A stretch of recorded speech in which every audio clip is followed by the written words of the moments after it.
અમારે સાહેબ 3-4 દિવસથી ધક્કા થાય છે। અહીંયા અમે આવીએ તો લાઈન વધારે હોય અથવા નેટ વી ગયું હોય અથવા કર્મચારી જવાબ નથી આપતા કે અમારે ડોક્યુમેન્ટમાં શું જોઈએ શું નહીં અમને ખબર પડે ના પડે। ચાલો અમને તો હજી ખબર પડે છે, અમુક આવા લોકો જો ઘરમાં ગઈઢા માણસો આવ્યો એને કાંઈ ખબર ન પડે, તડકામાં ઊભી રાખીને અમે વિયા જઈએ સાહેબ। તો સાહેબ અમે તે કામદાર માણસો છીએ ને, અમારા ઘરમાં જ્યારે આવતું હોય પૈસા ત્યારે અમે ખાઈ શકીએ। અમને અહીંયા કોઈ વ્યવસ્થિત સુવિધા આપતા નથી।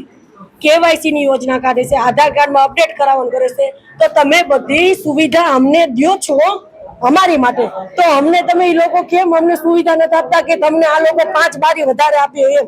1 બારી આપી દો અને અમે પબ્લિક લાટ હોય અને કર્મચારી 2 થી 3 હોય અને પબ્લિક 200 થી 300 સવારના 6 વાગ્યાના આવીને બેઠા છીએ અમે, તોય છતાં અમારા વારા 4થા દિવસે આવશે તો હજી અમને નથી ખબર કે અમારો વારો આવી જ જશે, બરાબર?